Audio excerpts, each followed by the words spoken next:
So today we're going to cover properties from algebra. The first slide has the different properties of equality. So the first one is the addition property of equality, then subtraction, multiplication, and division. So these are the properties that we use when we solve an equation. So remember, when we're using the addition property of equality, we are going to be adding the same thing to both sides of the equation. So we would be adding the same number to both sides. Then when we're doing the subtraction property of equality, so subtraction property, we're going to be subtracting the same number from both sides. And then for the multiplication, we'll be multiplying. For the multiplication property, we'll be multiplying both sides by the same number. And then lastly, for the division property, we're going to be dividing both sides by the same number. Now this little exclusion here where C can't be equal to 0, remember anytime you multiply a number by 0, you get 0. If you try to divide a number by 0, it's undefined. These are now the properties of equality. So some of these might be new. The substitution property is just if you have A equals B, then you can either substitute A or B into an equation for the other one. So for example, if 2A equals 10, then 2B would also equal 10. The reflexive property, think of this as like a reflection. So when you look in the mirror, you see yourself. So here, anything equals itself. That's the reflection. We're going to be using this property later on when we're dealing with our quadrilaterals. The next one is the symmetric property. So you're switching the order, and then also you could think of like the word then is like the line of symmetry. And you can see that the B and the B match, and then the A and the A. So like if you were to write this on a piece of paper and then fold it up along the word then, everything would match. The transitive property, this is similar to our law of syllogism. So it's sort of like it, meaning that we would cross off our middle. So like we're joining the statement. So like here, see how the B's are the same? So those sort of cancel out, and then you can conclude that A is also equal to C, which is there. So for example, if I gave you one with some numbers,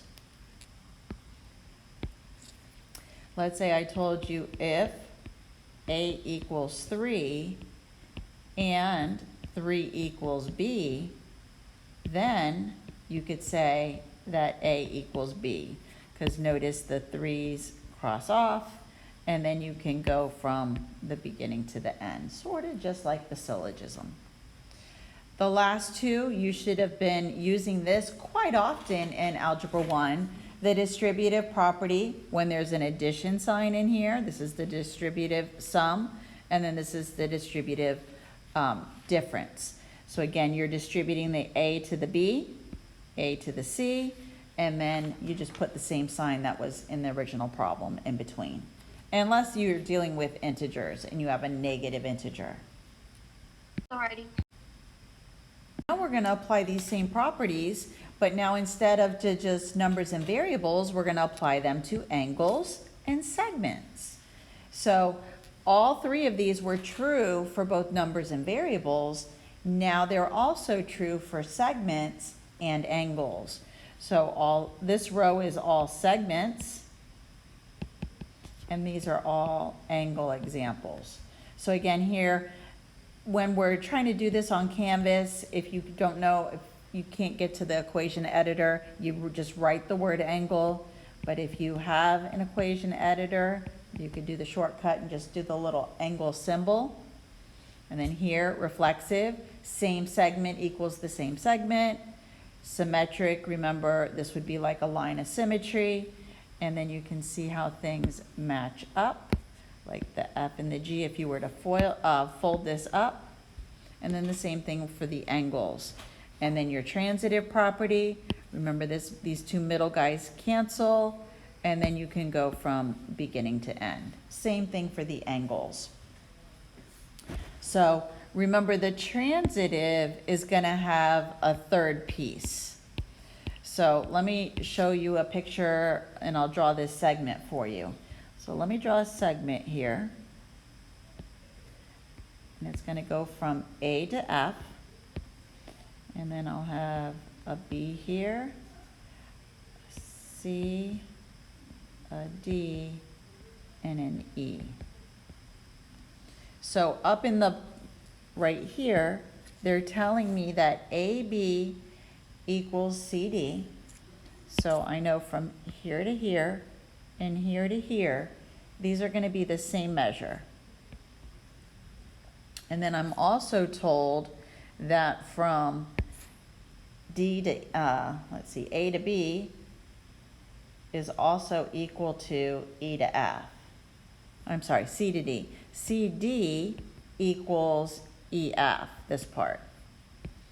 So now what you can see is the place where you have the same congruencies, that gets canceled out, and then you can conclude that AB is equal to EF.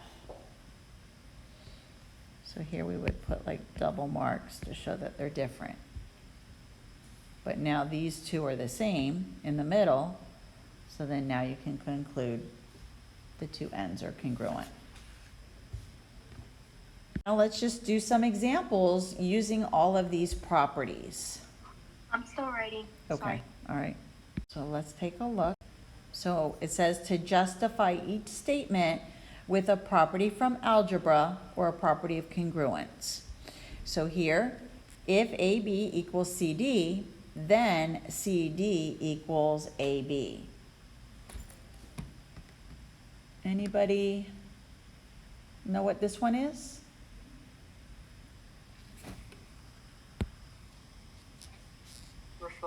Reflection.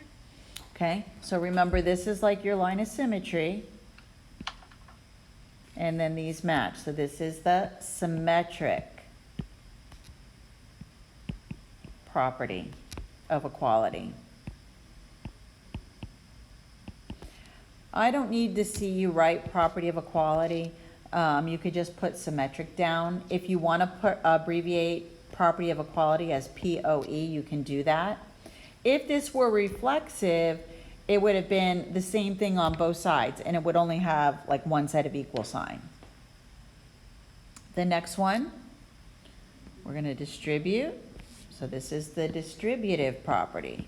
And you don't need to tell me that it's, for an addition problem, that it's the sum. Just tell me distributive.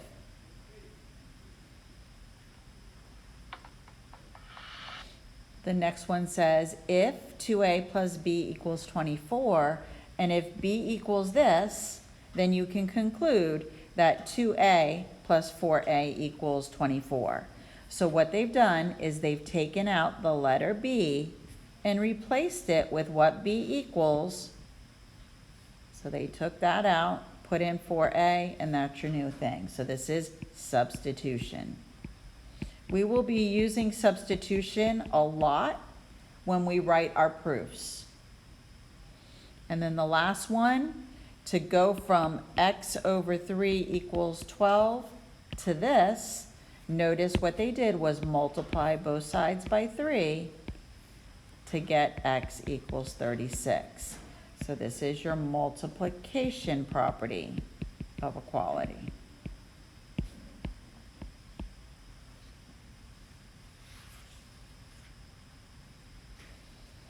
So on the next slide, we're going to do our very first algebra proof. And really all we're doing is solving the equation, and then we're going to justify or basically explain what we're doing. So let's try the next slide. Everybody good on this slide? All right, so here, when it says to justify each step What they want you to do is explain what you're doing. So when you're doing an algebra proof and you start out by being given the equation, that would be your given. You're given the problem to solve. Then what they did from this step to this step is going to be your justification. And notice it looks like that they multiplied both sides by 3. So this is the multiplication property of equality. Because what they did was they multiplied this side by 3 and this side by 3. It canceled away, so you were left with the 2x. And then here they just put the 3 in front.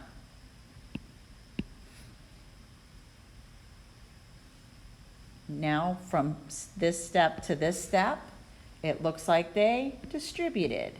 So you would write distributive property.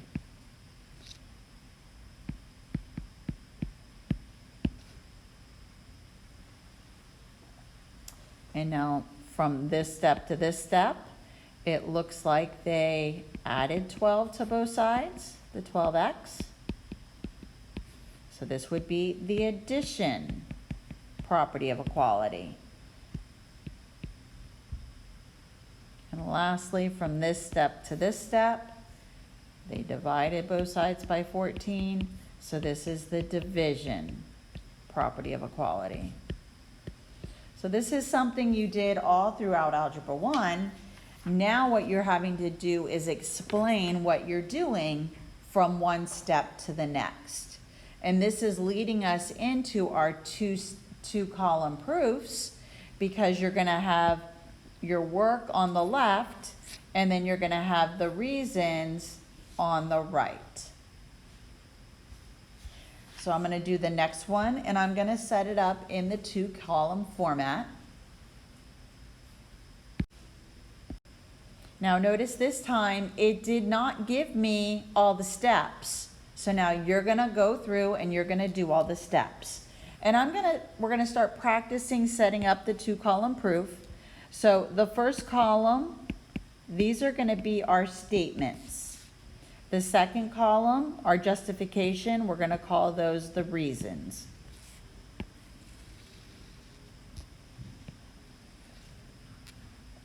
So my first statement is going to be writing down the problem that they want me to solve. And this problem was given to me. So it's my given. So what you're doing here is writing the equation. Now, your next step may be different for each of you. Some of you may want to move the numbers, the constants first, and some will want to move the letters. I'm going to actually move the letters first. So what I'm going to do here is I'm going to move the 4x to the left. Now, when you're doing this algebra proof, you don't need to show this, but I just wanted to demonstrate to you. So then what my next step is going to be, so I would show here that I got 7x plus 2 equals 23. And what I did there was addition.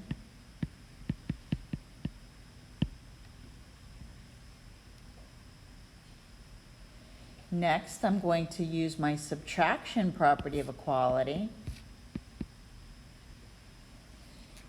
And then what I get here for step 3 is going to be 7x equals 21.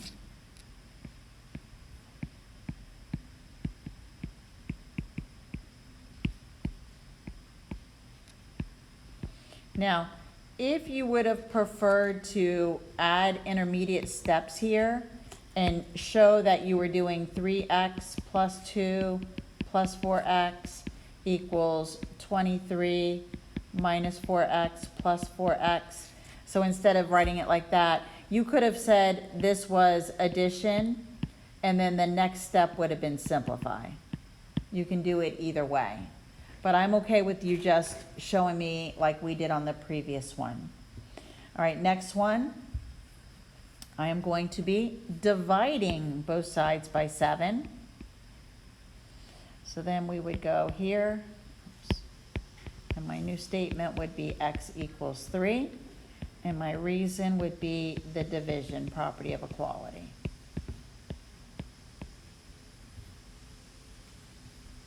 We're going to do the same. Now this time we're not going to get a number, we're just rearranging our equation. So this is something you probably did in Algebra 1. Sometimes they call it literal equations. Sometimes they have the heading like as formulas, and you solve for a particular variable in the equation or in the formula.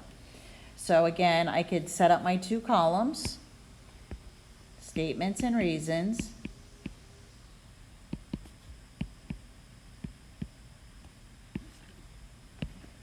So I'm going to write, my first step is always to write down the question they're asking me to work with, and this is given. Next, what I'm going to do is use my distributive property, because what they're asking me to do is to get this R all by itself. So next step, I'm going to distribute. And that reason is distributive property.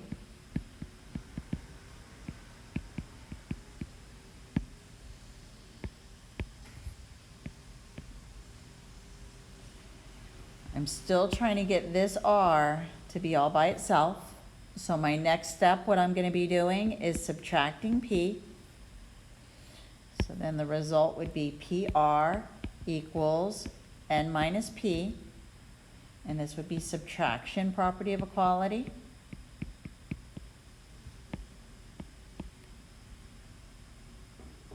And then lastly, to get R by itself, I need to divide both sides by P. And that will leave me R equals N minus P over P. And that was division property of equality.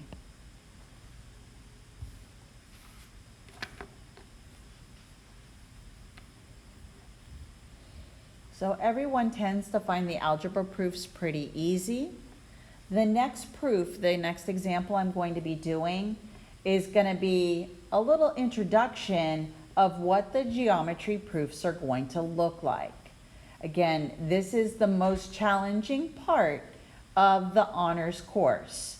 The regular course does not require you to write geometry proofs all by yourself, but this honors course does, and that's what makes this class a lot more challenging than, say, the regular course. The content is still the same, but they don't have to do the critical thinking questions. They're learning all the mechanics. They do proofs, but the proof is partially filled in for them. All right, everybody good on this slide? Let's go on. Oops, there it is. Nope. So this is what's going to come in tomorrow's lesson. Just giving you a little preview. So here it says, you reflect the beam of a spotlight off a mirror lying flat on a stage, as shown. Determine whether the measure of DBA is equal to the measure of EBC. So this is what we're trying to prove. This time they're giving us our given information from a diagram. So I'm going to set up statements and reasons, or just statement and reason. So what I'm going to do is my given is going to be that angle 1 is equal to angle 3. So the measure of angle 1 is equal to the measure of angle 3, and that was given to me in the picture. It's marked in my diagram.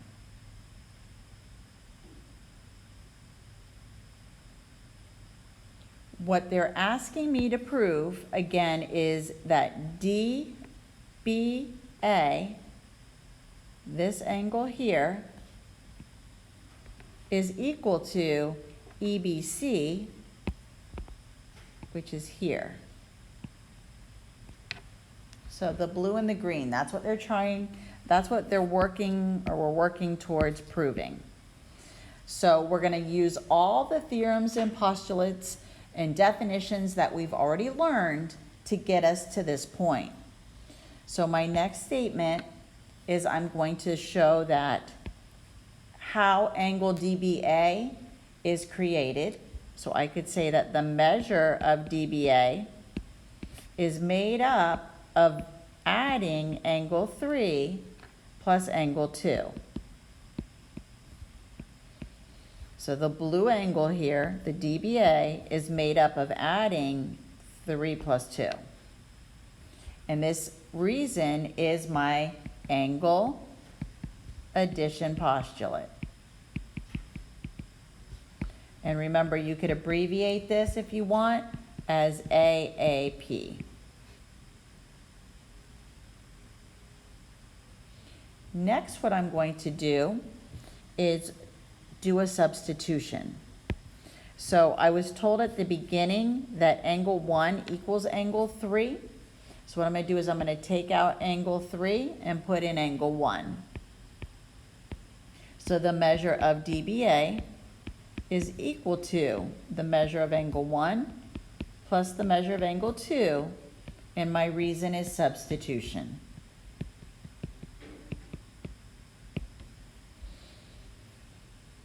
Next, I need to bring in what I know about EBC.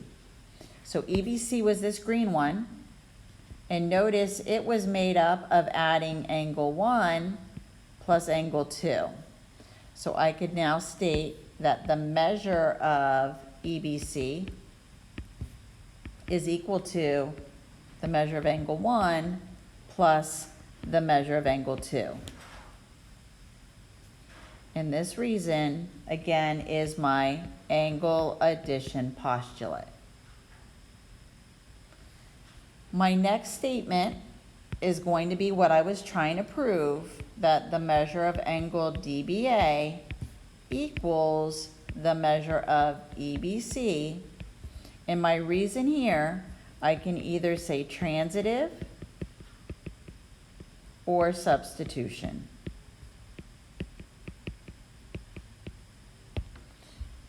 Because if I would have,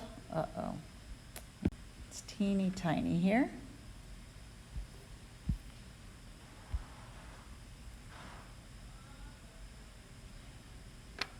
If I would have written statement 4 and put this first equals EBC, and then you can see that the two things would cancel out.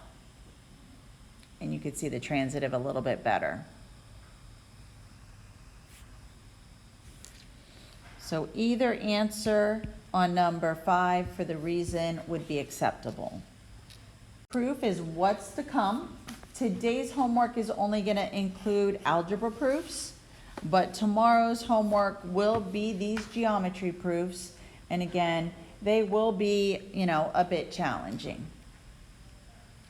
So that is it for the algebra proofs and your little introduction into your geometry proofs.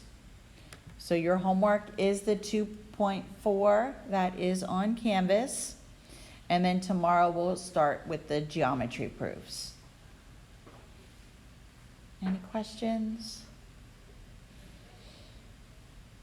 All right. Can you go to the slide with the properties applied